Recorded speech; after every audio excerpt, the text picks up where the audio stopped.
corruption, it's perversion masquerading under the guise of renewal.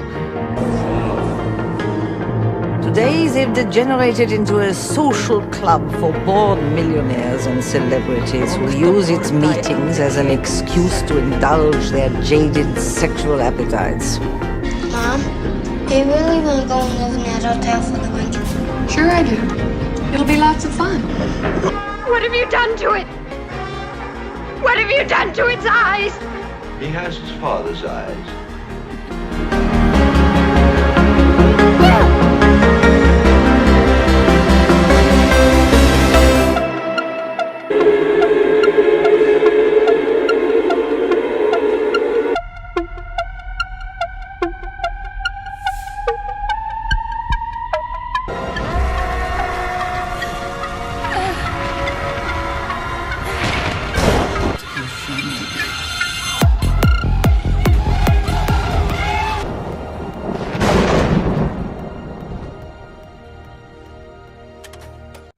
Welcome, Uncensored Cinefiles fans.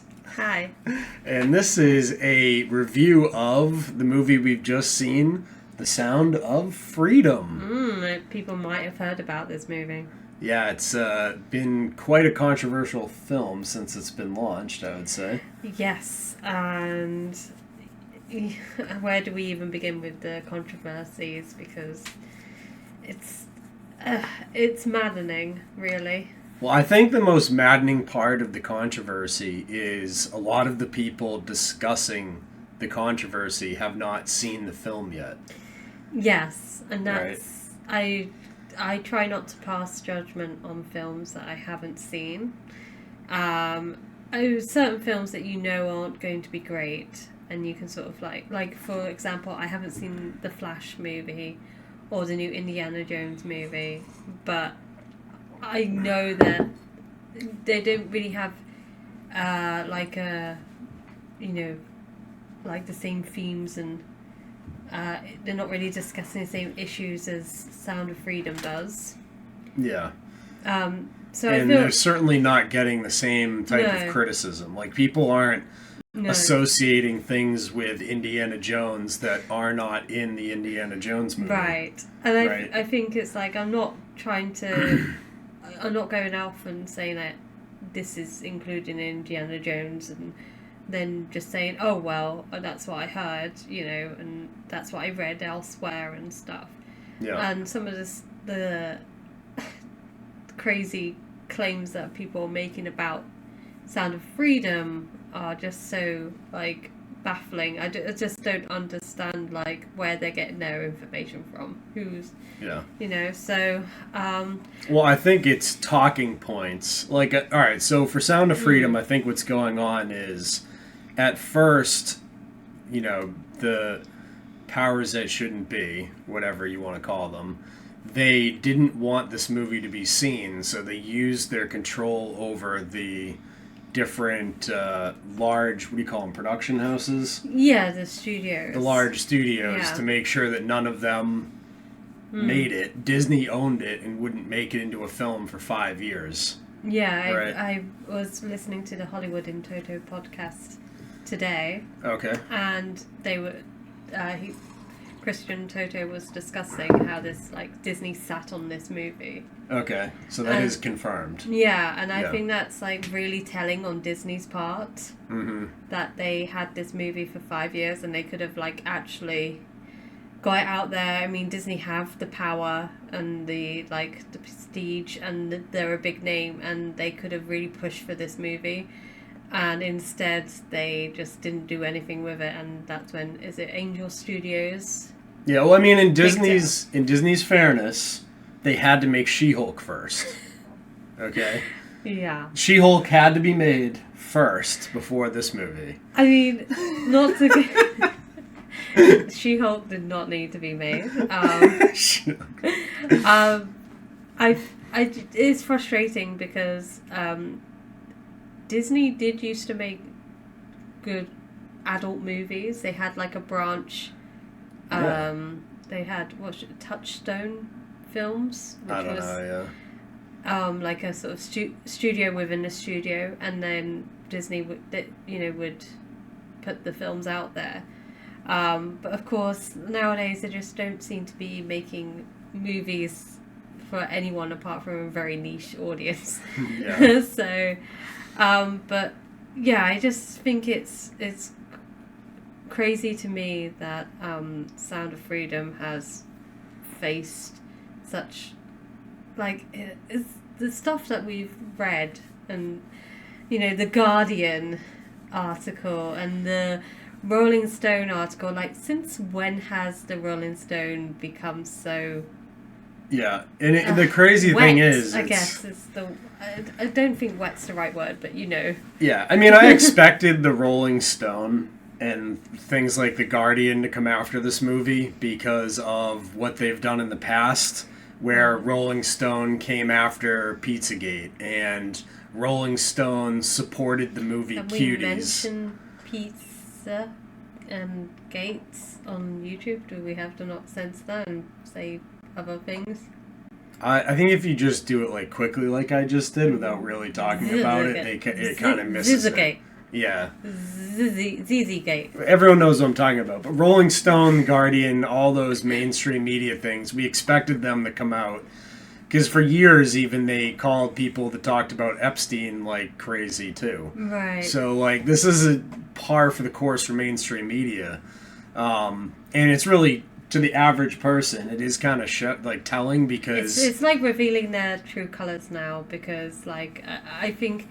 When we went to the screening, we obviously live in a liberal Democrat type of place. Yeah. And we went to the screening, and there were quite a few cinemas that were showing it. You know, maybe not in our hometown, but like we had, it wasn't too far away. It wasn't like an hour or two drive. And the screening it was quite a lot of people for a Friday in the summer. Yeah, not even for opening weekend for a movie. It was the second weekend we saw it. And there was still quite a lot of people. And it was like all sorts of people, right? It wasn't people in like MAGA hats, No, I didn't see any of that. I saw like a more mature audience. Yeah. It was, and the other thing is, like, if you compare it to other movies I've been to recently, like when I went to see Matrix 4... there was like 2 other people in the movie theater. Yeah. So it's quite popular compared to other movies we've seen in the theaters lately. And the other thing is that, like I said, the attacks, at first they tried to shut it down at the studio level. And then when it came out, they were like, oh, we'll ignore it. No one will see it. But no one will notice it, right? It'll just come and go and no one will care. But then when I think it made $20 million on the first weekend, and then another $20 million. Now they're like, well, we have to shut it down, right? We have to attack it, shut it down, make sure people don't watch it, do everything they can to like stifle it. And I think the reviews are really like there's some really weird stuff they're saying in the reviews. The Rolling Stone review, the guy was saying that he felt like awkward and like his name was going to be put on the list or something. He was going to be arrested watching the film. And I was like, oh, are you like one of the bad people who should be? What's going on here? This is the thing. We'll discuss it in a bit of greater detail, but the film isn't really that sexually exploitative in terms... I mean, it's dealing with that sort of stuff. But how the children, you don't see anything, and how the children are presented is actually a lot tamer than how the children are presented in Cuties, which really does, to me, in terms of how the male gaze is used and the use of cinematography and how the girls act and stuff, and there's no sort of like, it doesn't feel like it. There's no sort of moral compass. There's no like person that tries to stop it. It's done without any commentary or anything. I felt like Cuties was far more exploitative than what you see in Sound of Freedom. And I think if you're like, how can you make a film about such a context and not have to like at least try and address it at some point? Yeah. And I mean, I just want to say that the child actors did a phenomenal job. Like, yeah. I mean, they were. So let's get into the movie itself. Yeah, really good. So yeah, okay. I think the main criticism we have of stuff like The Guardian and The Rolling Stone is they're attributing things to the movie that are not in the film. Right. They're saying, oh, there's QAnon stuff in the movie, but there is none. There's no conspiracies about Democrat parties. There's no any mention, political parties. There's not no just mention of the Democrats. Clintons. No. There's none of the like QAnon sayings in the movie. Like, one of the big sayings for Q is "trust the plan." Right? That's not in the movie. Now, people have attacked it for that because Jim Caviezel's in the movie, and Jim Caviezel privately holds some of those viewpoints. Right. But Jim Caviezel doesn't express any of those in this film. He's playing a character. He's playing a character in a movie. I don't think I'm aware of anything that he's said. It's not connected at all. Yeah. Right. It's just not. And I think another thing which kind of frustrated me and annoyed me is the little people were saying it's a faith movie, and there's a lot of emphasis on religion. And I think there's like a couple of occasions where they mention God, and they say God's children are not for sale, which I think is like such a brilliant, strong saying. Like, yeah. But I mean, it's not like beating your head, like beating it over your head. There's not a lot of like, we're doing this because it's God's work type of thing. There's no like they're on some sort of crusade. Yeah, I mean, there's no sort of like Tim Ballard, the main guy, is a Mormon, so he's not even Christian. So I mean, if they're mad that there's like Christianity displayed in the film, it's not even, they're like wrong about the religion even. Yeah, right? Like I think.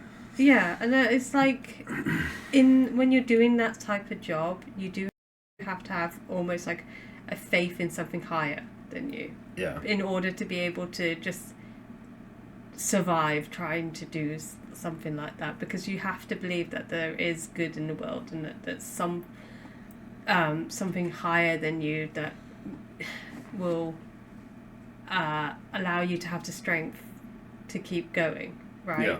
So, I mean, right. So let's get into let's get into it. Oh gosh. All right, so the movie's... I'm sorry, I'm just so like frustrated and angry, so I'm trying not to get myself too worked up, but I just like... Yeah. Well, I mean, the other thing is like you had the mainstream media attacks on it. And then you have the conspiracy people who are all attacking it as well, because Tim Ballard has CIA connections, he has Council of National Policy connections, and he has connections to people like Henry Kissinger and the Clinton Foundation. And people are in the conspiracy theory movement, as soon as they hear any of those sort of associations, you're instantly the enemy and they don't want to hear your story. And the point, I think, is that, let's say Tim Ballard is a bad guy and a nefarious actor. That doesn't matter necessarily in the context of the movie, because the movie's pointing out something that you'd want stopped regardless of who Tim Ballard is. Right. Right? So, like, just forget who the guy is starring in the film, because it's really not about that. And they even say that in the movie, that it's not about Tim Ballard, it's about the story of the two kids in the movie. Right. Right? That's what they said, yeah. So, like, you guys really need to watch. First, most of the conspiracy theorists attacking this, like Owen Benjamin, have admitted they've never even seen the film. Yeah. And they're attacking it all day long without having seen it. And I think that's very disingenuous. I think so. It's like, how when you're in that world of being, working in the FBI and the Secret Service and all that sort of stuff, how are you not, going to run into government associated people, Yeah.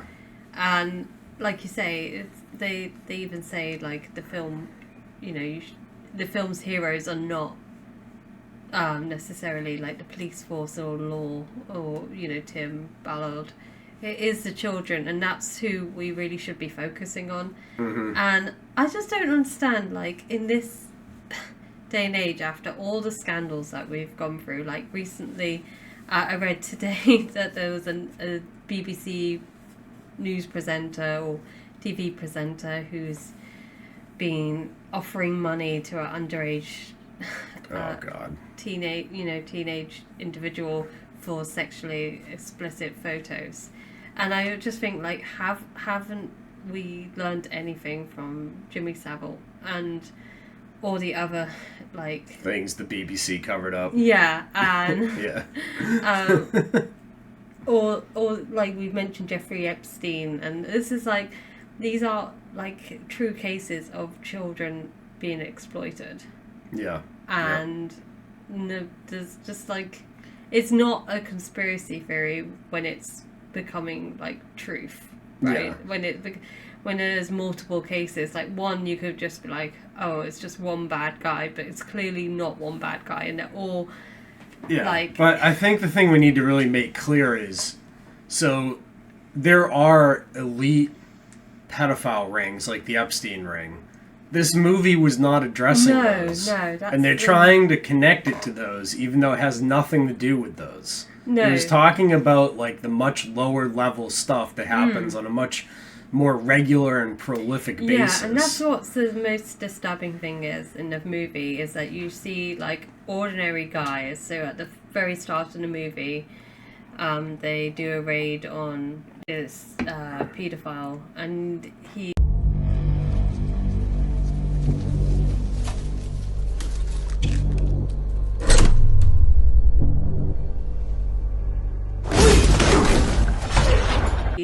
behind a computer.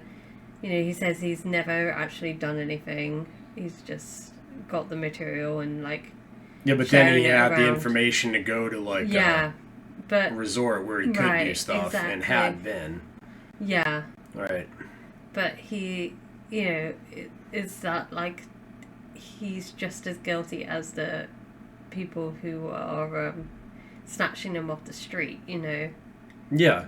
So let's address that first. So like you have a large network, especially in more advanced countries, of people like so the movie starts out with them busting a pedo in the United States that's mostly doing stuff over the internet, watching CP and stuff of that nature.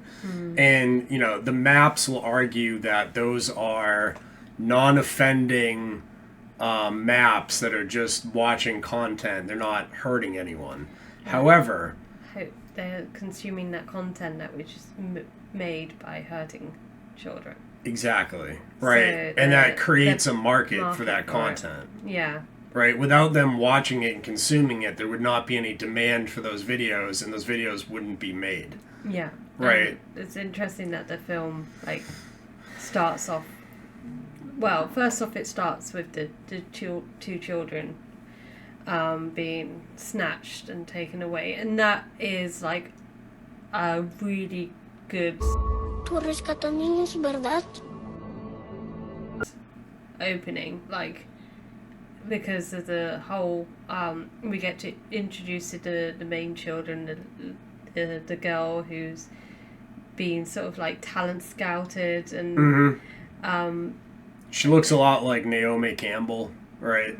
Oh, the model. Yeah, so they introduce us to a model, and that's really interesting because in a lot of these rings they use modeling agencies, and that's like the like in the Epstein ring, that was like one of the main things they had access to. Right, was the Victoria's Secret. Victoria's Secret, and in another case you had Rachel Chandler with the Walter Pierce modeling agency, which is one of the ones I uncovered in the past where it was very similar. And basically they like try to offer these young kids modeling jobs in order to get them. Right, and I mean in a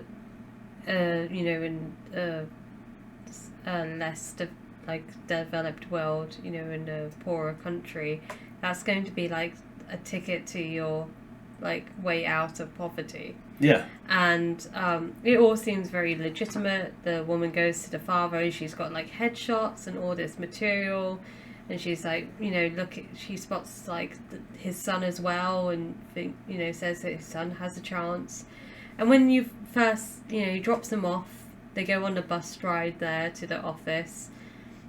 And then when alarm bells start ringing when he's not allowed in, right? Yeah.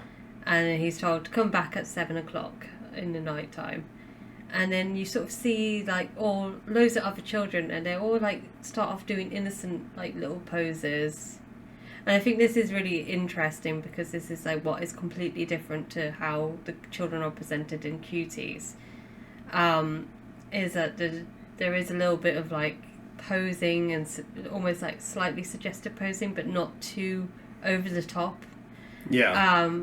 But the implication is there. Mm-hmm. And you know exactly what the next steps will be. You don't need to the implication is there, but they didn't actually do it. That's where Cuties goes too far. Right. Is they actually exploited the children. Yeah, they made the children do those poses, and they made them like bend over and all this sorts of stuff. And that's like, to me, like, it's telling. You shared a tweet where it was like Rolling Stone defending Cuties, and then immediately under was like tearing apart Sound of Freedom, and it's like, okay, make of that what you will. But I think what's so powerful about that opening sequence is when the father returns. Yeah. And I mean, that feeling of dread. Yeah, we know, like we already know that the children aren't going to be there. Yeah. But it's when he sort of like knocks on the door and it just like opens into an empty room, and you can just feel his helplessness. But like, where is he going to go now? Like, the police aren't going to do anything. Like, no, yeah. It's that like awful feeling. Like, and then as a parent, you're like, what would I do? Like in that situation, So it really tugs at your hearts. This whole movie, like, first off, if you're going to go into it, you're going to come out of it, even as like a man, or I mean, at least as a father, you're going to come out of it not with dry eyes. Yeah. Right? Like, it's going to definitely pull on your heartstrings and, like, probably more than any movie I've seen in a very long time. Right. So, if any. I don't know if I've ever seen a movie that made me this upset. No, I know. Yeah. I was absolutely, like, hysterically crying throughout the movie on several points. And I think, like, what is interesting is in the opening credits, I guess that what they use is real CCTV footage of children being snatched off the streets. Yeah, they do. Yeah. I've actually seen a bunch of those because those are, like, famous videos. I've seen... पैसे दे रहा है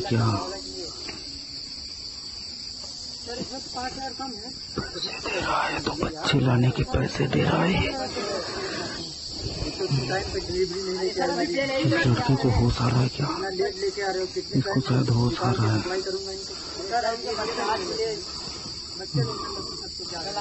यार इस बच्चे की देखो यार।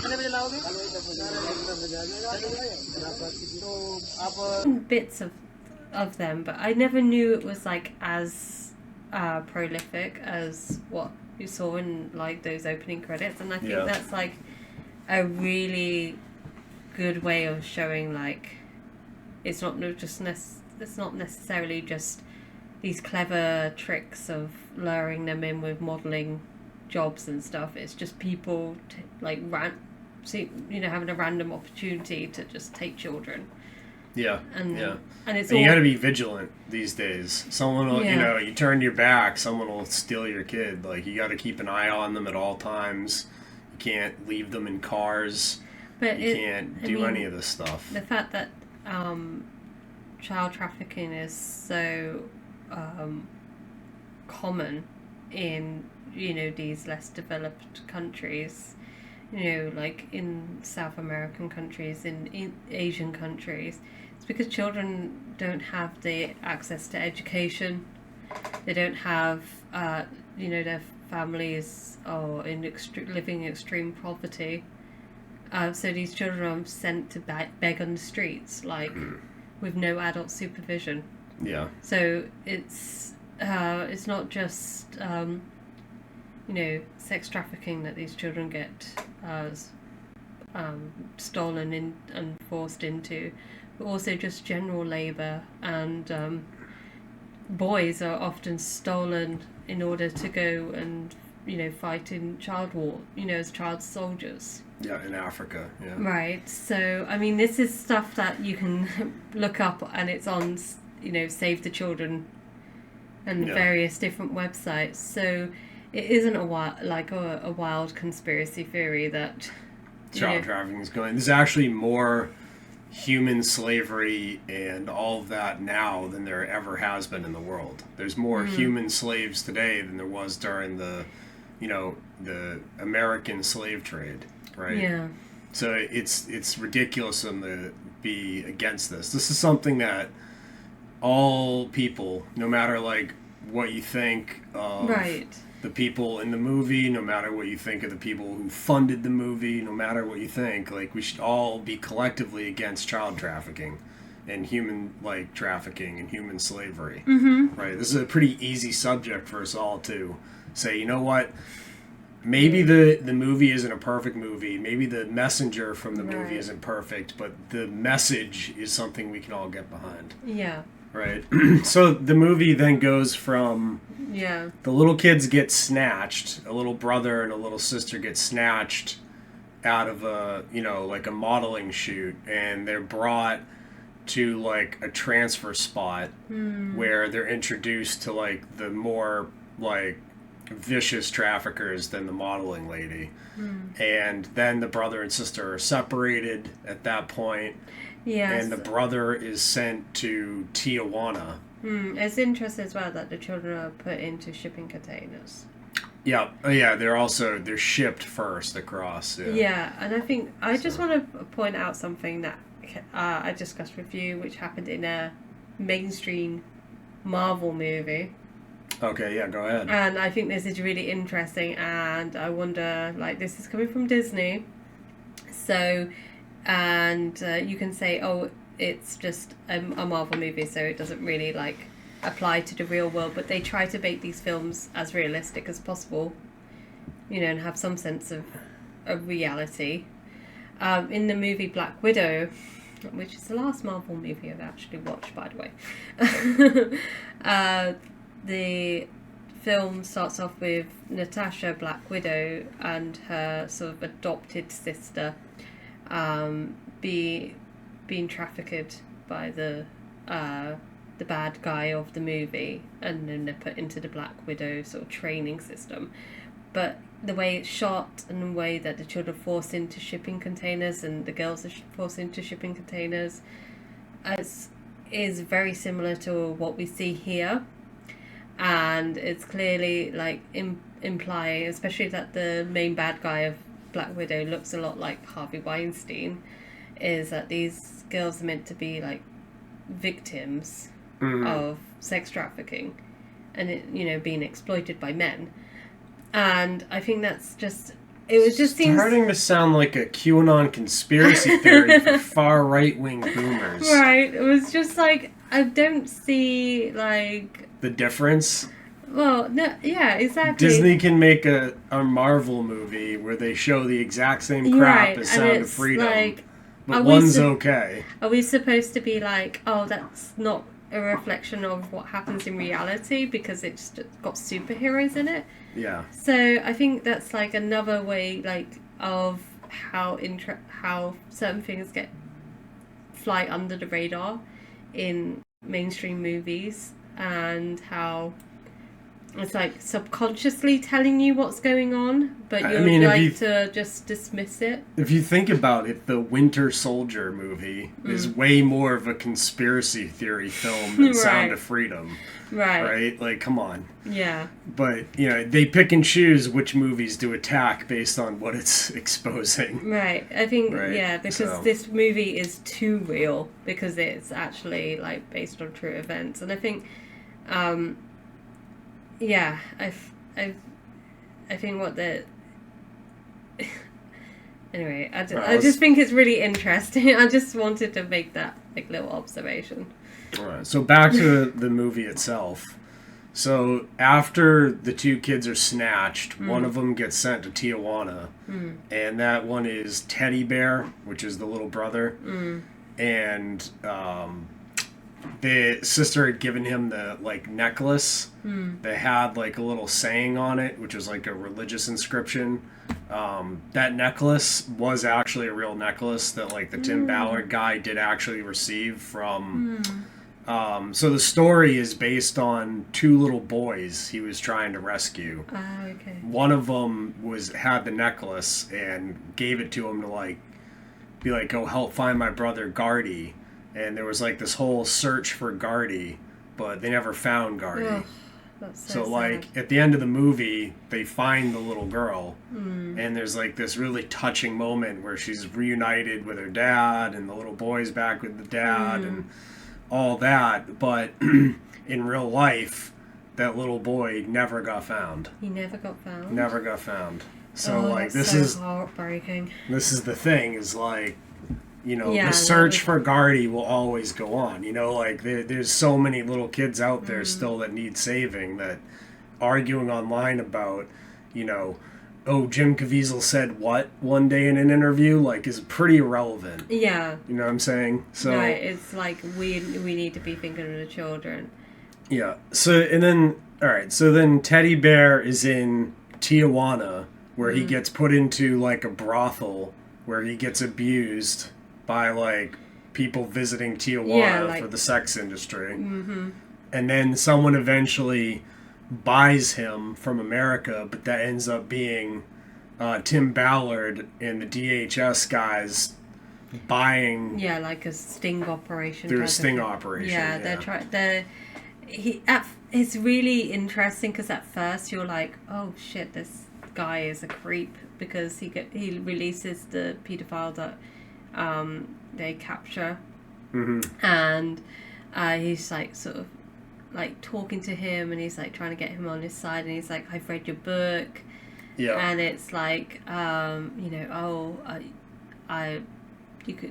he's trying to make out like he's an ally and like all this sort of creepy stuff, and it's like really interesting because it was kind of them using spycraft techniques, like being double agents and stuff against the pedos, which is kind of an interesting way to do it. And then he gets like a signed copy of the book, and you see the picture of the little boy, and he's like, oh, I got you him as like a present and stuff, and he knows like instantly he's got this guy, and like everybody in the restaurant, in the diner, is like a fed. I did like that moment. I was like, oh, thank God, like, you know, I hope this guy gets sent to jail and like has a fun time there, gets donnered. But yeah, and then you see like it's like the boy being trafficked across the border. Yeah. And it's like he's playing with the little toy car and everything, and then he's like rescued, and he's sort of telling his story when he's eating a burger and stuff, and it's just like heartbreaking. And the little boy is like asked what month it is, and it turns out it's like he's 8 years old now. He's had his birthday, and he's not had like any chance to celebrate it. Yeah, he was probably being raped on his birthday. It's so horrible. It just like upsets me so much. And then he's like reunited with his father, and that is again such a powerful scene. Yeah. But of course his father says to Tim, like, you know, what's going to happen about my daughter? Like, there's an empty bed. Imagine walking into a room right now, seeing an empty bed. What we do, you know. Yeah. So they go through this like elaborate plan to go down to like South America. Yeah. And work with. Now I guess this part is like part true. They worked with like some Mexican cartel guy down there that literally still bought children. And in real life, I guess the guy was still like a complete scumbag. Right. Like they make him out to be kind of like a hero in the movie, but I guess in real life he's really Like he was able to buy and sell children to free some for Tim Ballard, but he was still buying and selling children. Right. Like, it was someone that they worked with in that world to stop some of it, not all of it, which I kind of have a problem with. But yeah. I mean, now you've told me that, that's kind of, like, a bit disappointing to hear. Yeah. Because you know, you like... I guess there's, like, some Carlos Slim connection. Yeah. Which is, like, this, like, scumbag, like, cartel guy, right, from down there. I guess the guy who's connected to him or something, and Ballard knows Carlos Slim, and there's all these, like, weird connections to the Clintons and things when you start digging into it. But... you know, it's irrelevant to the movie, right? Right. So, okay. So in the movie, they go down to South America and they team up with what was a drug cartel guy. Yeah. From the Escobar regime. I think so. They say. Yeah. He was supposed to be like an old Escobar guy that was like retired but still wealthy. Yeah. And the cartel all thought that he was still buying kids for himself. But he was actually releasing them secretly in the movie. Yeah. Right. So they use his connections to create an island where they're going to throw a huge party regularly. Like, it's going to be a regular party for VIPs. I think this is interesting because I was like, this sounds like it's made up for the movie. Yeah. And I was like, but... there have been cases for islands where this has happened, not just Epstein, but there was also the famous island that we found out about when we were listening to the Clown and the Candyman podcast. Yeah. It was called Fox Island. Fox Island, yeah. Which was like where they flew in like boys on the promise that it was going to be like a Boy Scout sort of like camp retreat type of place. There's also been Peter Nygaard, who had an island. Well, right. It's just interesting. It's all islands. Yeah. I mean, I guess I can understand it because, like, you're surrounded by sea and no one's really going to be able to get off. It's the implication. Right. Yeah. But yeah. So this was really true in the movie that they actually had an island set up. Yep. So this part of it was true. So they created an island and they got a whole bunch of traffickers to bring like 50-something kids to the island. And, you know, in the movie there was a bunch of tents probably added for drama scenes. Yeah. Like one of the traffickers was going to like take one of the kids and Jim Caviezel, Tim Ballard, whatever, was like standing in the way and got a gun drawn to his head and things. Yeah. Like, you know. It's like... that stuff's probably added for drama. But yeah, I know, this probably didn't happen, but, I mean, it does go to, like, remind you about what side his character's on, because that, you know, there are times where you're like, is he, like, he's gone rogue, like, what is he up to, like, you know... He's so good at acting like a dirtbag. Yeah. That he's like very convincing because he's like meant to act like this sort of like playboy, sort of like wealthy guy, sort of like, you know, a sex tourist type of thing, and it's like very he's got to convince like all of these traffickers that he's like one of them, and it's like I don't know, like, how you would be able to do that as, like, you know, just, like, you and I wouldn't be able to do that at all. Like, I don't know how I would, but, like... Takes a different kind of person, I think. Yeah. Right? But, you know... And that, like, scene is really tense, like... Yeah, and that's the thing, so the good. movie, like, the acting in the movie, I didn't recognize anyone other than Jim Caviezel. Right.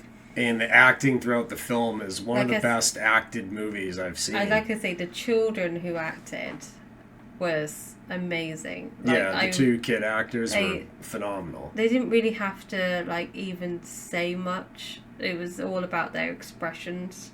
Yeah. And, like... Just... I don't know, like, the movie itself, I thought, in, like, just the terms of the film and, like, how it Like, the movie's supposed to tug on your heartstrings. That's what it's supposed to do, and it absolutely did. You know what I mean? But it didn't feel like it was, like, emotionally manipulating the No, viewer. it wasn't trying to manipulate you. It's just the story was so moving that it was like a natural human reaction to it, right? So, I mean, some movies just, they get you, right in the feels. That was one of them. People say Titanic is one of those, but, I don't think so. You know what I'm saying? It's like a different type of... Yeah, but, like, movies do that. Like, Yeah. There are movies that will deliberately, like, do things like, Marley and Me and all those, like, dog movies. The dog's not going to survive at the end, right? Or, like, in The Gladiator, when they kill his family and you're, like, ready to charge into the stadium yourself and kill people. Yeah. Right. But, but back to Sound of Freedom, of course, like, they've got the police on standby and they're ready for the next shipment of children to be dropped off at the island before they can go in. Land and raid them, right? So as soon as they land, they get raided. You have one of those cool, like, SWAT raid scenes. We got them, boys! So. The sister's not there, which is the... And you just think, oh, like, another... This is it, really, what they got to do, like... So in real life, that is... I think they added that in and added, like, that part of the movie in, because that's literally what happened. That was, like, the, like, best chance they had to find that Gardy boy. And when the island raid didn't work, that was like, like, shit, we didn't get him, Yeah. So, like, I think they gave you that feeling in the movie for that part of the story because that's what happened in real life. Can I just say, I wonder, I don't know what your view is, but why did they change it to a boy and a sister? I mean, I think I might know the answer. And because like, I think if you want parents to connect with the movie, if you have a daughter and a son, it's more like connecting to, like, every parent, right? Because some parents have sons, some parents have daughters. Right. Okay, that's a very good answer. Mine might be a bit more cynical. Okay, go for it. I think it's because in our culture, in the West, and we were more concerned about girls being seen as vulnerable. Yeah. And think about, like, how many, like, little girls you hear about going missing and how much media attention they get. Yeah, maybe. And I think it's the fact that in reality, like, boys go missing and I guess they're not as cute and adorable as, like, little girls are, really. And so, like, this is a thing that isn't really interesting, and maybe we should actually cover the documentary. But in the documentary Red Pill, which was talking about, like, the male rights movement, they were saying about, do you remember when all those girls were snatched from a school in might be in South Africa, or it might be in another African country, and there was a whole campaign to bring back our girls. Do you remember that? Yeah. I can't remember which African country it was, but there was a whole campaign where I think some Islamic terrorists or some sort of terrorists came in to a school and stole 100 girls. Boko Haram. Right. Okay. So, yeah. But they took 100 girls, and there was a huge campaign, to say #Save Our Girls. But what they didn't tell you was that they didn't even bother to steal the boys; they just killed them. Oh wow! Really? So yeah. So it's like this, like a higher value of life of girls over boys, and I think that's, like, partly the reason that the film chose to have a boy and and his sister was kind of like, I guess you could say, like, try and say it's a bit like emotional manipulation, but you're like more likely to have more of a connection with like a male character trying to save a young female character, because it's like a trope. Yeah, also as a dad, like, when I think about it, like, I don't know if it's worse to have your daughter taken than your son, but it almost feels like it, because it's your little girl. Right, know? yeah, so it's a protective thing. Like, you're like more, like, because it's like a with my son, I'm like more thing. willing to let my son, like, do things that might, like, play sports and stuff where he might get hurt, Right. where my daughter, I'm like, no, you need bubble wrap.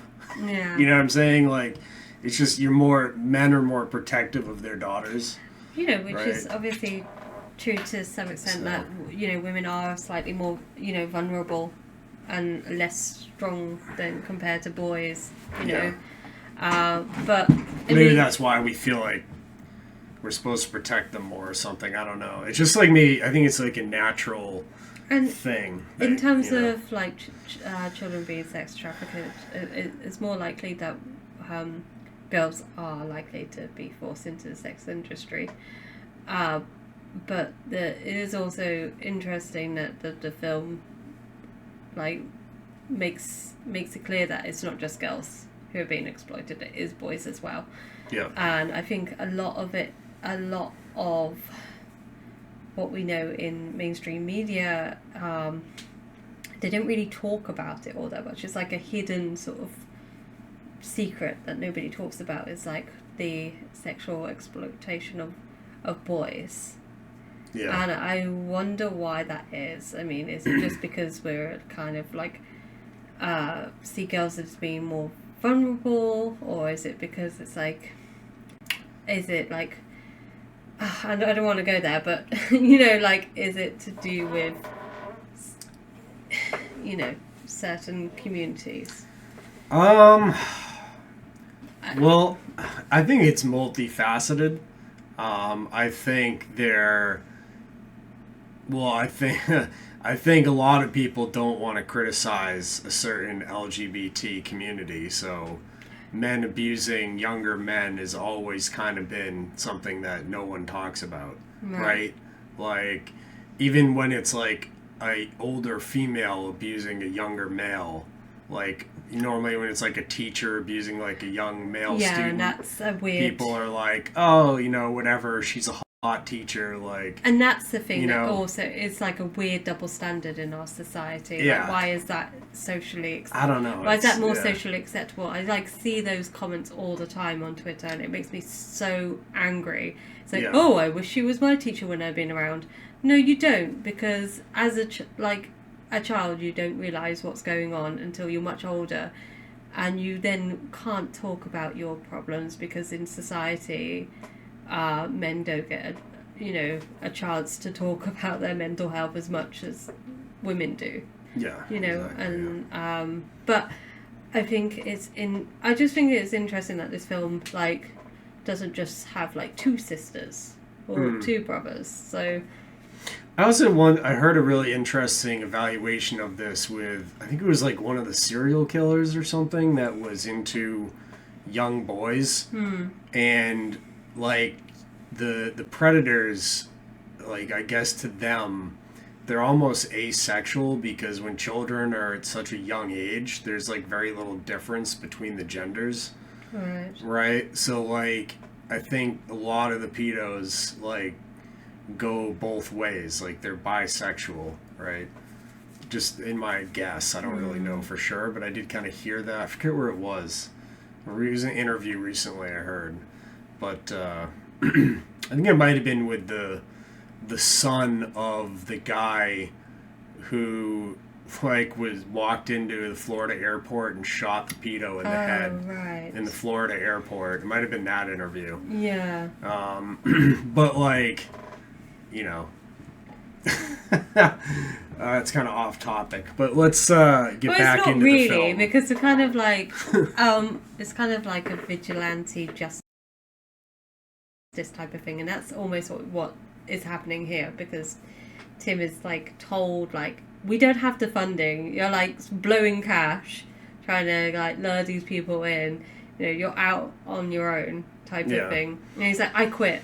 He quits his job, and it's like, but you'll be getting pensions soon. It's like, he's so sort of like, I mean, I don't know how much of that is like true. Did he really quit his job and then have support and was let back in? But see, this is one of the things people have attacked Tim Ballard for, because he runs a 501c3 charity, which is our Underground Railroad or something of that nature, and they have to post like all of their information publicly. Right. So people have dug through their 501c3 filings and found that Tim Ballard took $7 million last year for income out of the charity. But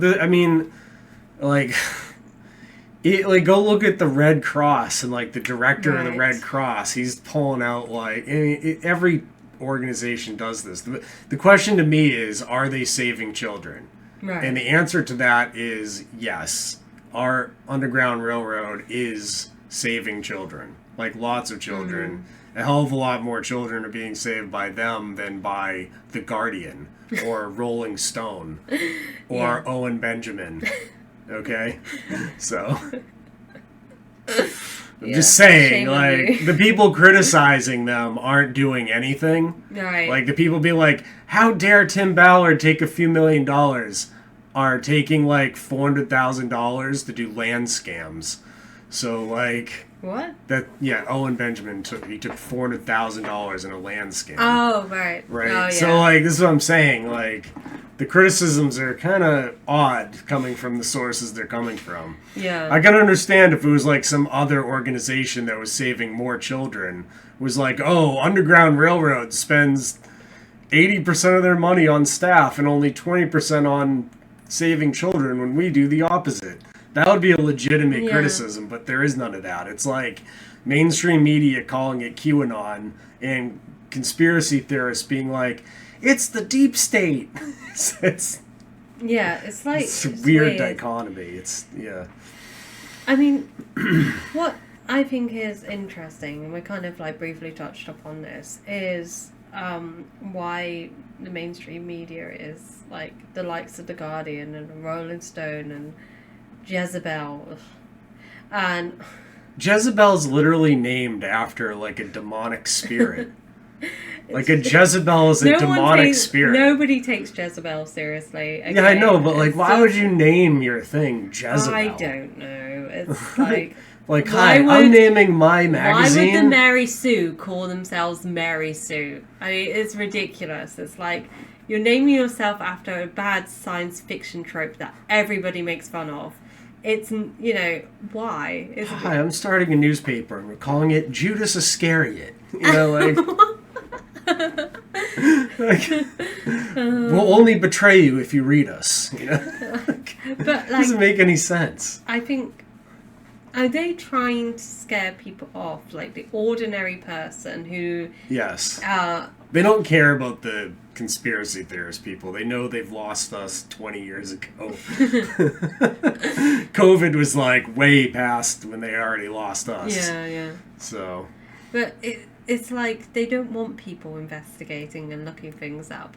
But the information is readily available. Like, you can just go onto the FBI statistics, like, website. You can, I'm sure you can pull it up and put it in this video. But if you go on to, like, sex trafficking crimes, and you can read the lists of all the stuff that's happened in the US that they've, like, raided people for. And it's, like, really disturbing stuff. And it's, like, more common than you think. And it's, like, coming from a legitimate source, which is the FBI website. I'm pretty sure we can probably, like, trust it. Yeah, the DOJ keeps statistics on this. Yeah. Human Trafficking Institute.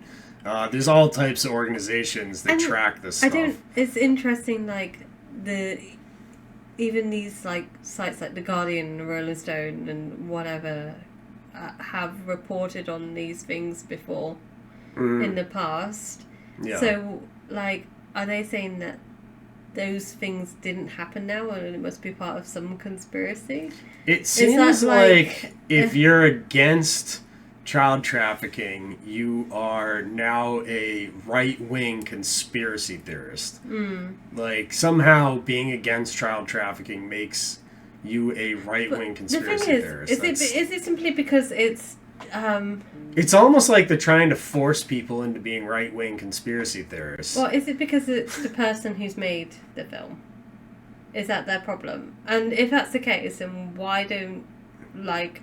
Yeah, most people... Why don't leftist liberal filmmakers and actors, if they really want to help, help child victims, which they are, they're victims, why haven't they made a movie? And if they can see it's popular and people have connected with it, it's just is it because they don't like the fact that they've been beaten to the punch by conservative actor and film studio? I just can't, or is it because they are part of the I think some of it is jealousy, because right. a lot of Hollywood can't make movies they want to make. They're making crap Marvel movies that are literally terrible, or horrible Star Wars TV shows. You know what I mean? Just absolute garbage content across all platforms. And then a studio comes along, run by people that they don't like because of whatever reason, and it makes a really good movie that's exposing something very powerful, and their only reaction to it is attack. And it's not just them, it's also people in the conspiracy movement that should support this thing are well, let's find some reason to attack it, because I don't know, it's just no one ever wants to, for whatever reason, when it comes to this child trafficking thing, it's no one ever wants to come together to stop it.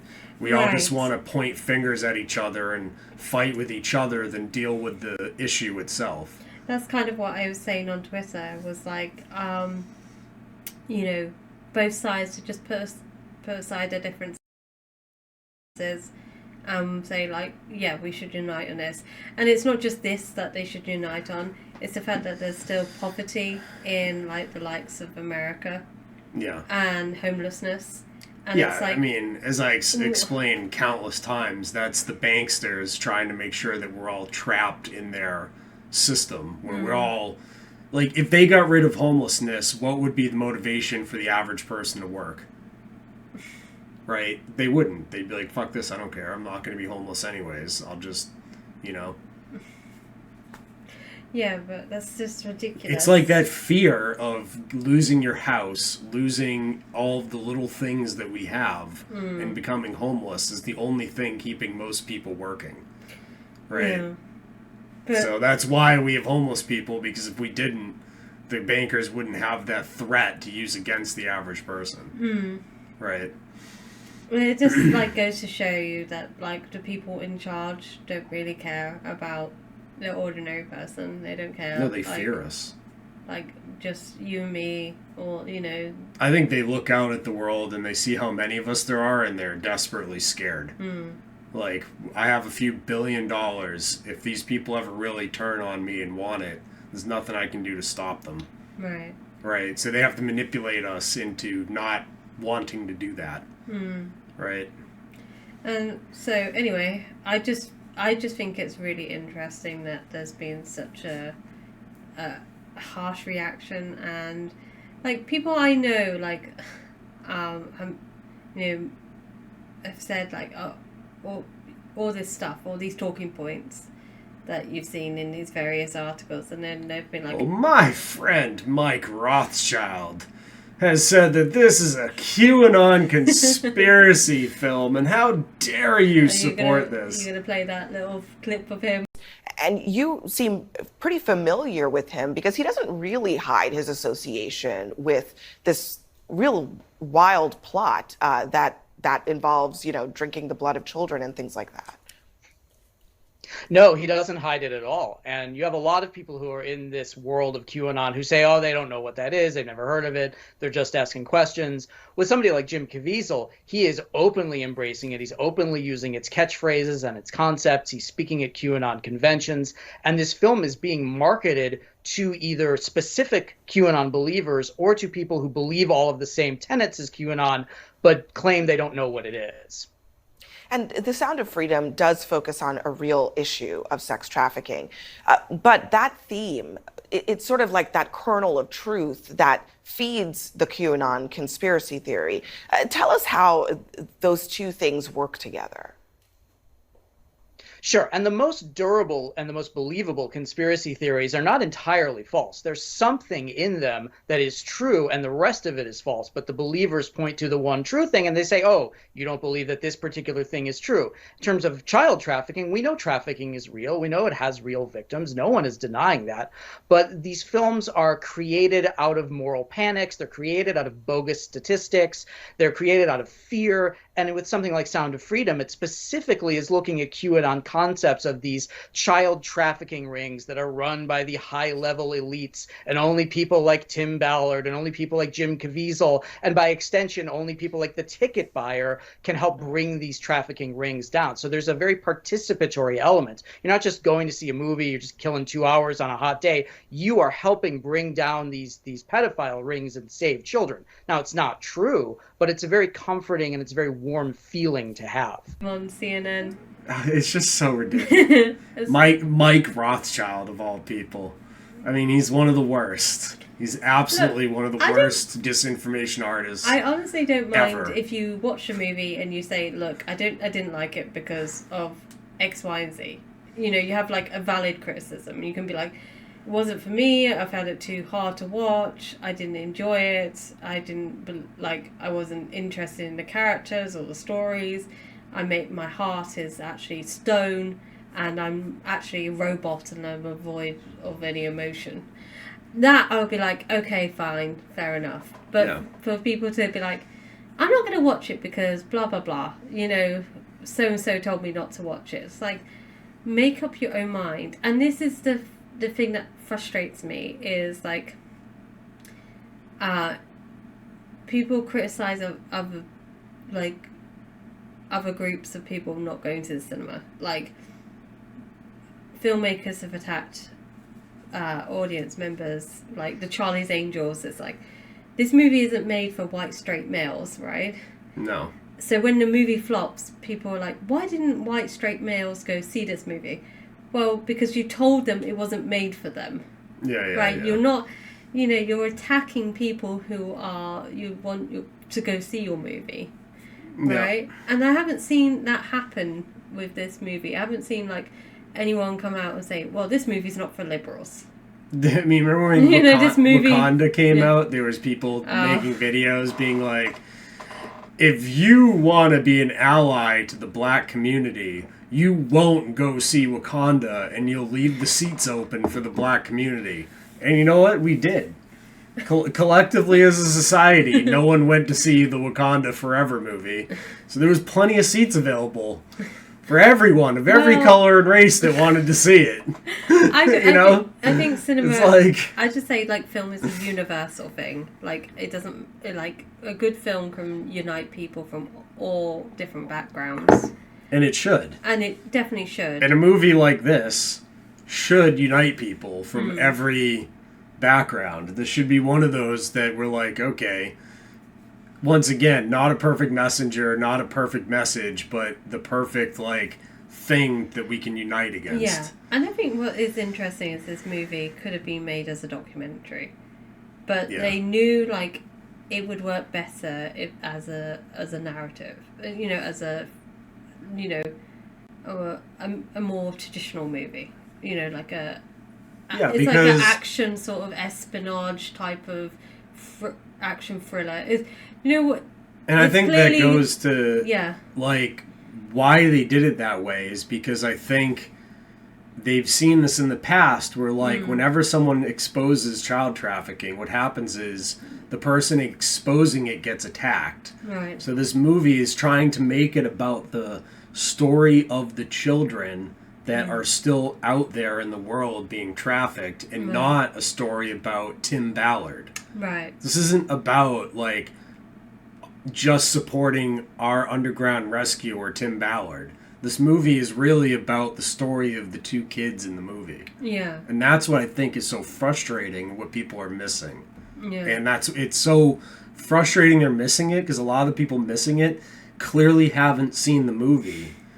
And all of the conversations about this movie are like the one we're having, where we're talking about all these reactions to the movie instead of the movie itself. Right. We've spent almost this entire podcast on stuff that has nothing to do with the actual film. No. Which is sad. I mean, I will say, like, the movie is very well shot. Right? Yeah. It doesn't look like it has, like, a low budget at all. Yeah. It has, like, really good production value. You know, I mean, obviously there's not, like, huge names in the movie. You know, there's not... It's not like a action thriller like you see from, like, Mission Impossible or anything like that. There's no, like, big car chases or gunfights or anything. You know, sometimes it's a little bit slow. It has, like... You know, it can get a bit confusing in places because there's, like, so many different people involved and stuff. Mm-hmm. But the film does keep you, like, engaged, and you're, like, at its core, it's about a family being reunited, and you're, like, fully rooting for that family to be reunited. Like, you know, I think the fact that we started on the children's story rather than Tim's story, you know, they're the first characters we're introduced. You know, we get that emotional connection to them, and we like feel for them. Like, we don't know too much about their background. We don't know where their mother's gone, what's happened to their mother. We don't know, like, how poor they are. I assume that they're pretty poor. Yeah. But it's enough information is given for us to realize, like, I think that's interesting in the movie is, like, the girl's passion is music. And you see her, like, using her passion and her love for music to keep her going through, like, times where, like, in dire situations, you know. So she's, like, drumming and singing. You know, there's that at the start of the movie, and like, there's a bit where she's, like, in a brothel and she's still doing that, and she gets snatched away, and they sell her to what are they? The, like, the rebels. The rebels in South America. Yeah. And at the end of the movie, it was such a beautiful ending. Is, like, she finds that. She goes home and she picks up her old drum set, and you think, oh, is she going to start playing music again? That was, like, something that was, like, true to her, right? And, you know, you almost think that she might not do it, but she does. And then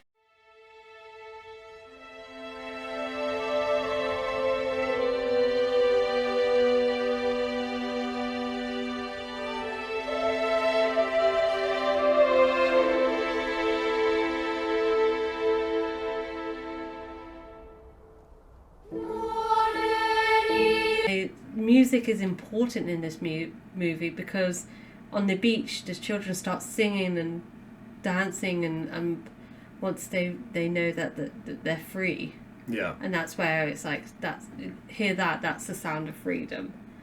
And I think that's, like, something that nobody's really picking up on in these reviews. They're not picking up on, like, the power and the impact it has on showing those children gaining that freedom. Yeah. And that's why the film is called Sound of Freedom, really. It's not called Tim Ballard's amazing heroic rescue adventure. It's called Sound of Freedom because it's about the children. Yeah, exactly. And I think, like, considering what we see nowadays in terms of what's coming out in the theatres, you know, with so many films relying heavily on special effects. You know, the fact that Indiana Jones had a $300 million budget for what? Nothing. What? No, I love Indiana Jones, and I don't even want to see those movies. No. Crystal Skull was terrible, and I heard this is worse than Crystal Skull. Well, you know, it just like shows you that you don't need these big budget movies to connect with audiences. It's the story that counts, right? It's the message, and this is like a universal message that everybody can get behind. You know, children are the most important thing, right? Yeah. And the health and safety of children, and is what we should all be, you know, striving for. Yeah. So, audiences want good stories that they can connect with, right? And that's really what Hollywood should be producing. And we need those stories right now, right? Yeah. Like, we need hope. Yeah. We've been demoralized. We need some hope. We need to feel like things can change. And, you know, people are saying, oh, well, if you go see Sound of Freedom, it's not going to stop child trafficking. No one's making that claim. No. We're not making the claim that if you go see this movie, child trafficking will be magically stopped by Tim Ballard and Operation Underground Railroad. No, but what might happen is you might have a conversation about it. Other people might have to have a conversation about it, and we might, as a society, have to start taking this more seriously. Yeah. Now, I know actually changing anything is hard for people. I know making actual changes to society is scary. And, you know, trying to tell people that things have to change, they're completely resistant to that idea and any form of things changing because their little convenient lives might be inconvenienced. But something has to change. We can't continue to live in a world where this stuff gets worse and everyone just turns a blind eye to it and instead of dealing with it, attack each other. I mean, because that's what's going on. I mean, if it helps just awaken a few people and makes people more aware and they, like, it can help just save one child. I mean, that's the whole thing of, like, what the Tim's colleague says to him at the very start of the movie. It's like, if I could just save one child. And that's like one child, you know, obviously it's not gonna make a huge stop the industry. No, but it's what we should be doing. We should be at least trying to get awareness of it and spreading the word. And I think, you know, having these conversations, it is difficult. It's not comfortable having these conversations. Nobody wants to have them. No. You know, this hasn't been fun for us to sort of talk about it, and you know, it wasn't really a fun night out at the movies. You know, I mean, I think to me, I really connected with the movie a lot more than I would have done maybe, you know, a year or so ago, because, you know, I'm expecting a child. You know, and I've thought to myself, like, what would I do in this situation? Like, you know, and I just think, like, I just don't know how, as a society, we can sort of, like, keep on burying our heads in the sand. We've had Dan Snyder, you know, we've had Harvey Weinstein, we've had Peter Nygaard, you've had the Epstein ring, the Finders, you've had the McMartin preschool stuff, you've had just countless.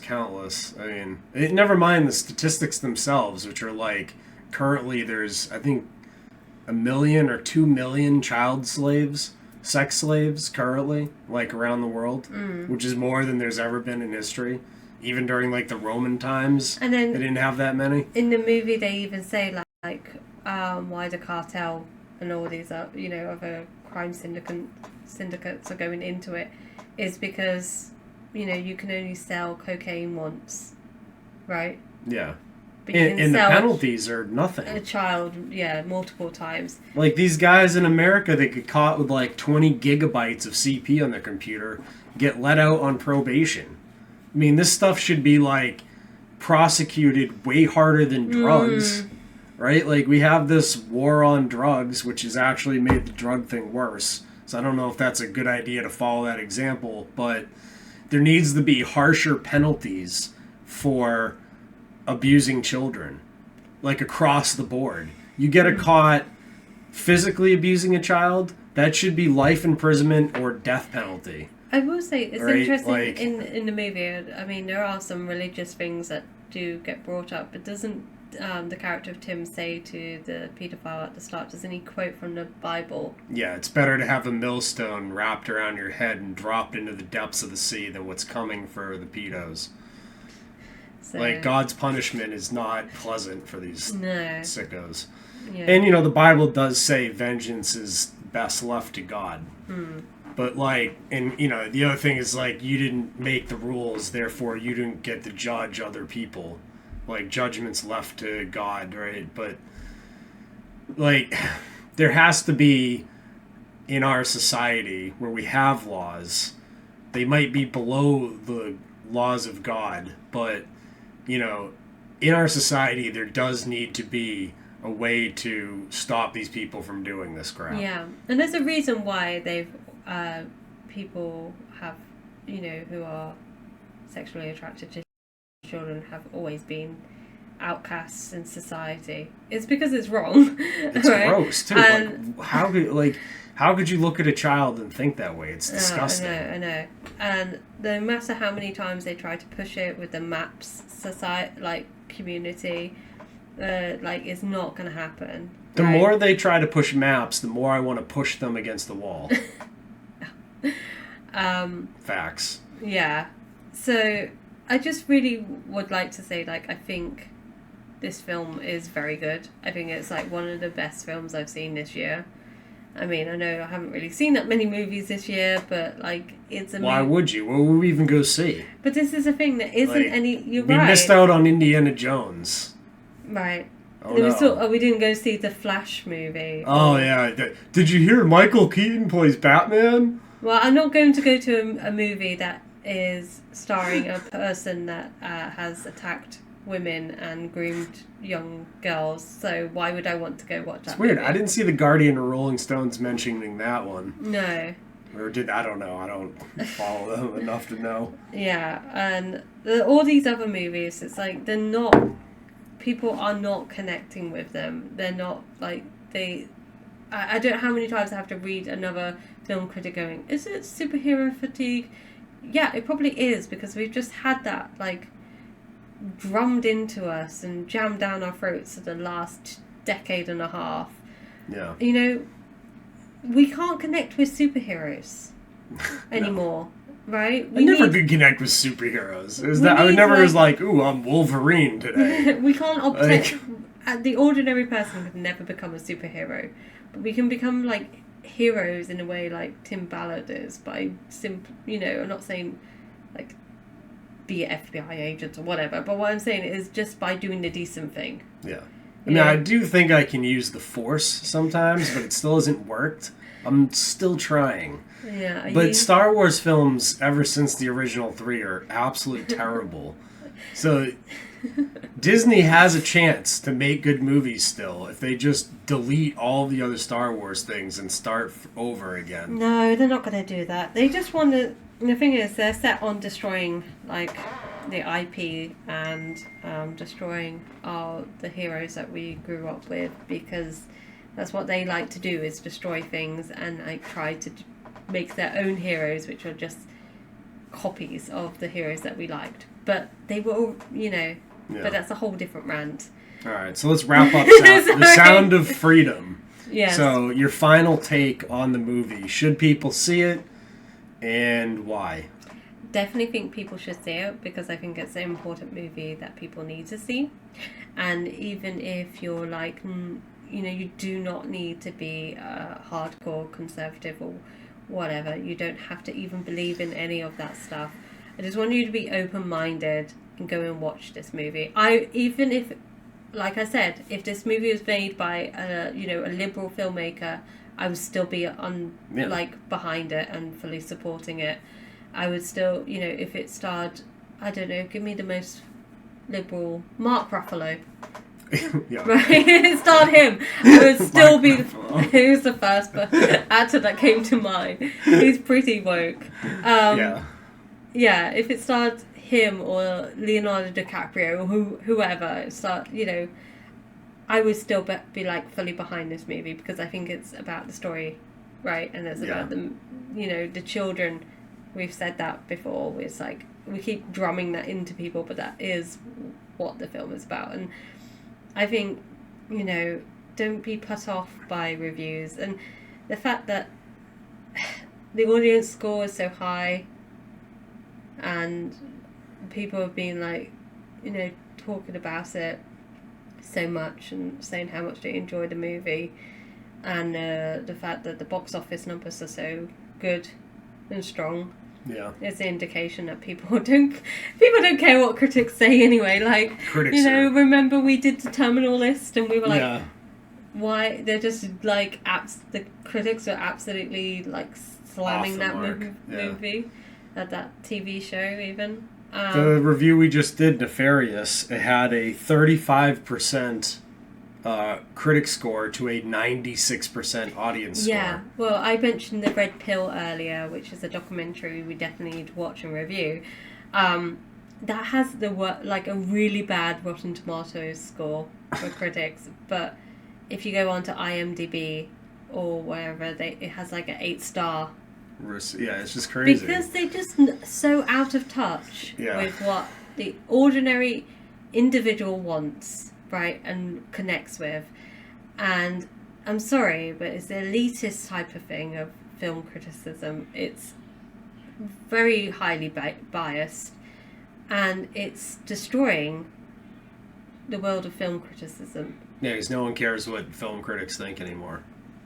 At all. Gone are the days of Roger Ebert. No one looks at the film critic score. They look at the audience score because the film critics have felt it themselves. Roger Ebert himself famously said I'm not conservative or liberal. He just he says he doesn't bring in his own political beliefs when he watches a movie. He just judges the movie on its content. Yeah. And we've said this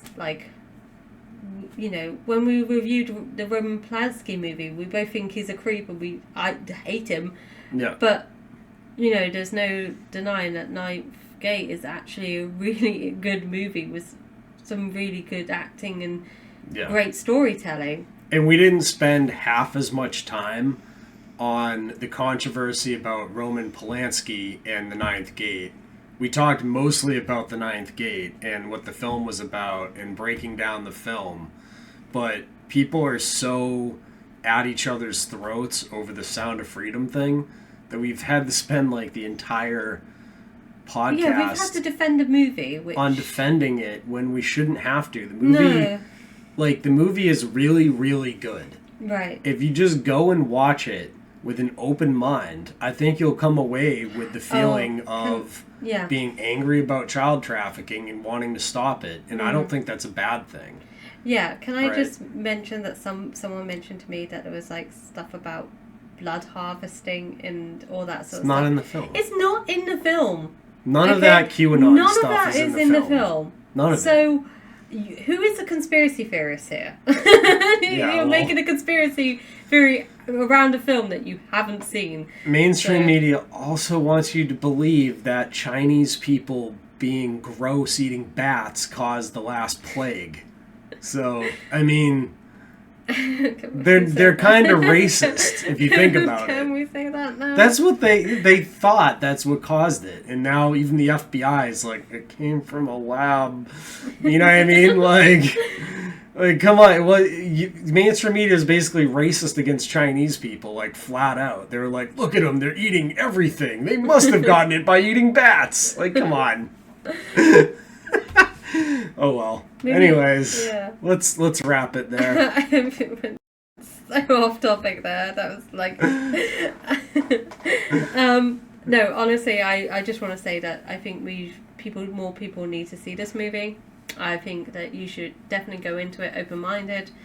I think it is a really hard movie to watch. I don't think you can watch it without being reduced to tears.